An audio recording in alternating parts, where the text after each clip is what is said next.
que Deus escolheu para exercer a sua função nesta terra, como aquele que iria cuidar das ovelhas. Pedro foi a pessoa responsável por iniciar o Evangelho, as igrejas aqui na terra após a subida do Senhor Jesus.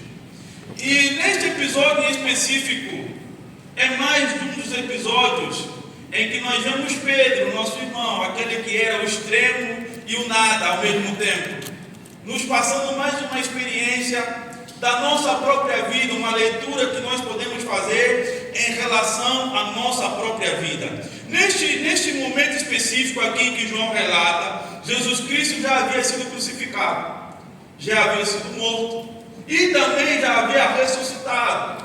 Essa aqui foi uma das últimas aparições de Jesus aos seus discípulos.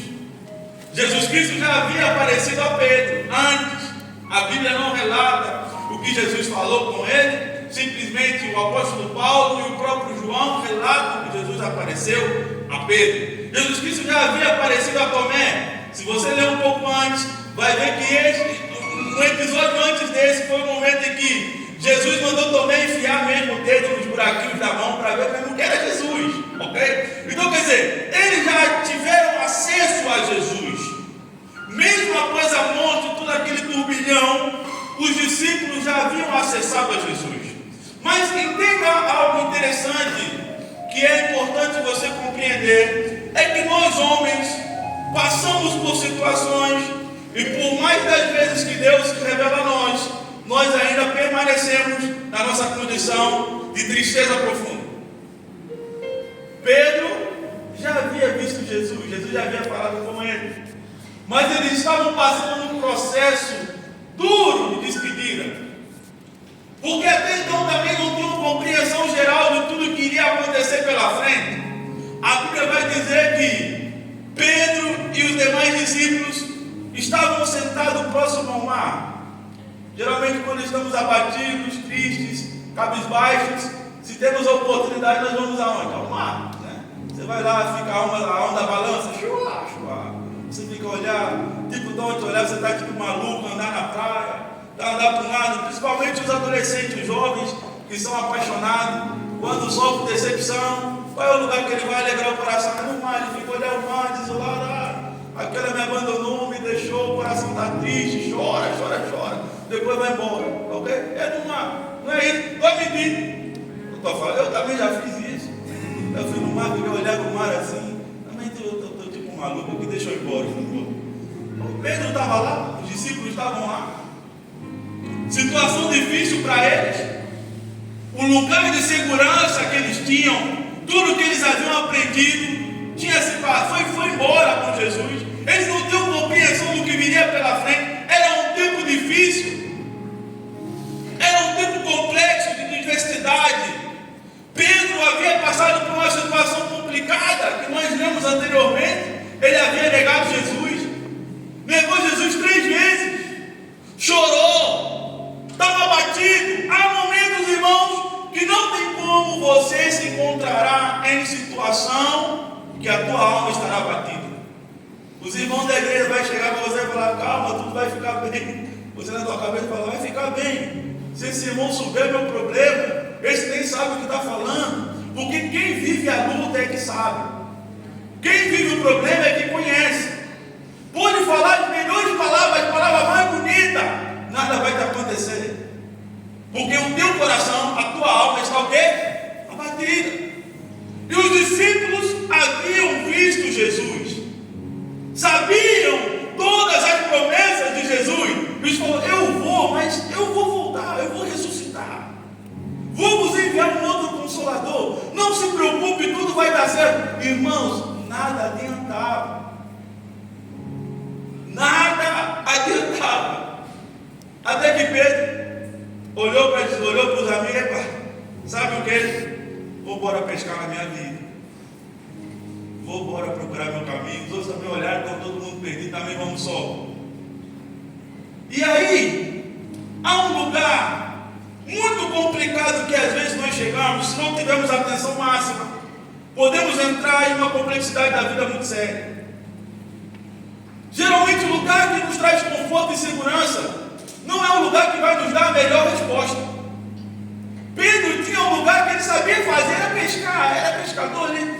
esvaecer minha cabeça. Chegou lá no mar, lançou a rede. A Bíblia diz que foi a noite toda. Não aconteceu nada. Agora você pega e junta a frustração, mas frustração dá quê, irmãos? Dá problema. A Bíblia vai dizer que Pedro estava peladão lá no barco pescando. Já chegou no extremo já da consciência. Porque quando estamos abatidos e abalados, somos levados a uma condição irracional, impensável. Por isso que todo homem, quando chega numa condição dessa, precisa respirar fundo, senão está ruim. Por isso que você vê que às vezes há pessoas que fazem coisas descabidas, há pessoas que tomam decisões precipitadas, há pessoas que fazem escolhas errôneas sob a pressão da frustração. A frustração causa em nós uma pressão tão grande que você toma posicionamentos errôneos e difíceis que vão te levar a caminhos difíceis. E nós estamos ali, Pedro. Vamos pescar. Pesca, não pesca nada. Frustração mais frustração. Até que Jesus de manhã aparece na beira do mar. A Bíblia diz que eles não estavam muito distantes da areia. Eram 200 côvados, né? Que mais ou menos são aí 90 ou 100 metros de distância. Não era lá muita coisa. E Jesus lhes dá uma ordem. Apesar do cansaço da noite toda, eles dão uma orientação para que eles lançassem novamente a rede do lado direito do barco. No versículo 6 a palavra diz que ao lançarem eles fizeram o que? Pescaram. Não é isso? E há um fenômeno aqui que você consegue ver. É que Pedro já estava sem força para nada, que nem questionaram. Porque quando Jesus chegou, eles nem reconheceram Jesus. Quando nós vamos no primeiro episódio da pesca maravilhosa, que aconteceu a mesma coisa, lá em Lucas capítulo 5, você vai ver lá que quando Jesus manda Pedro lançar a rede, Pedro questiona Jesus. Ele diz: mas Senhor, eu vou lançar a rede para quê? Se eu já pesquei a noite toda e não peguei nada. A pessoa quando questiona, ainda há um fôlego de energia nela, né? Ainda uma capacidade de força. Está vendo aquela pessoa que já chegou no limite dela, ela já nem tem capacidade mais de dizer alguma coisa para questionar alguma orientação. É um momento já difícil da vida, irmão. Nós, principalmente os pais que cuidam das famílias, há momentos da nossa vida mesmo que nós entramos em situações perplexas da vida. As mães entram em situações perplexas da vida.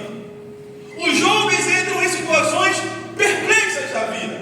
Aquele momento em que a tua realidade, o teu contexto, tudo que está à sua volta diz que vai dar errado. Temos essa fase na vida. Mas o importante neste momento é a sua compreensão para cumprir aquilo que Jesus Cristo vai orientar você neste momento. Os momentos de turbulência são momentos que nos tornam incapazes muitas das vezes de ouvir a voz de Deus.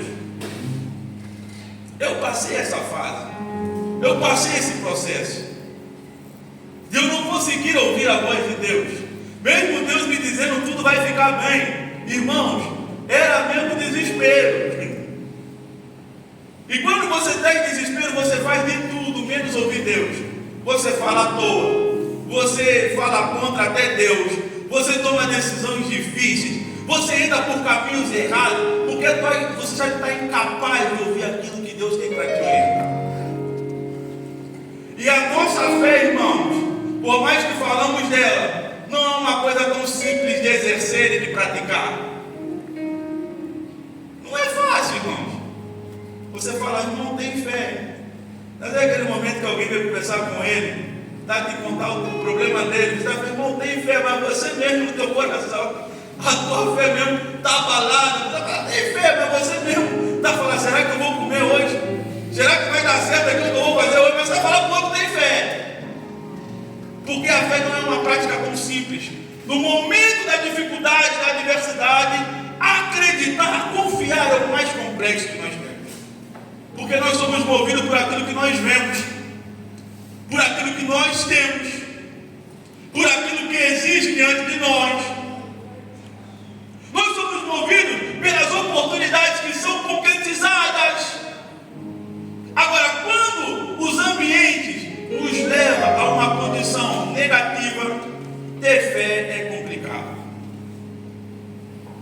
O contexto ali dos discípulos não era nem um contexto de pescar, irmãos, mas era o contexto de saber que Cristo, apesar de ter morrido, ter ressuscitado e que logo subiria aos céus, não havia lhes abandonado, estava com eles. Em meio a um momento de dor, sofrimento, tristeza, Jesus Cristo estava ali. E a orientação de lançar a rede para pescar, eles tinham a decisão de lançar ou não. A Bíblia diz que eles lançaram. E quando pescaram, a palavra no versículo 7 vai relatar que um dos discípulos, o discípulo amado de Jesus, quem era o discípulo amado de Jesus, igreja? Quem? João disse: Pedro, aquele é o mestre. Aquele é o mestre. Os irmãos sabem o que aconteceu? Os irmãos sabem? Pedro, que já estava meio malucão, né? Tirou a roupa, tibum no barco, se escondeu de Jesus. Os outros pegaram o barco e foram ao encontro de Jesus. Ainda chegaram perto de Jesus assim, no versículo mais a seguir, eu acho que é o 10. Eles vão ainda ficar meio duvidosos ao olhar para Jesus, com vergonha de perguntar: será que é mesmo ele? Mas não perguntavam porque em seus corações tinham uma certeza. Irmãos, imagina a sua complexidade de você andar 3 anos com uma pessoa e no espaço curto de tempo você se esquecer dessa pessoa. Para você ver um nível de amargura que aqueles homens estavam carregando no peito. Mas sobre isso veio a orientação de Jesus para lançar a rede. Eles lançaram, pescaram. Dali Jesus deu orientações a Pedro. O processo continuou. A vida prosseguiu. Esses grandes homens vivenciaram as promessas que Cristo estabeleceu a eles. Pedro se tornou um grande homem que a sua sombra curava. A Bíblia diz que Tiago, quando queria ir de uma cidade a outra, não pegava camelo, foi transladado. Falou: estou aí, chegou. Viveram grandes coisas, mas passaram por momentos de complexidade. E a dificuldade do homem, muitas das vezes, entender a fase da vida, nos faz ficar cego para a orientação que Deus tem para nós. Irmãos, há certos cumprimentos da parte de Deus na nossa vida, que se eles não se cumprir, não vamos avançar ao próximo nível.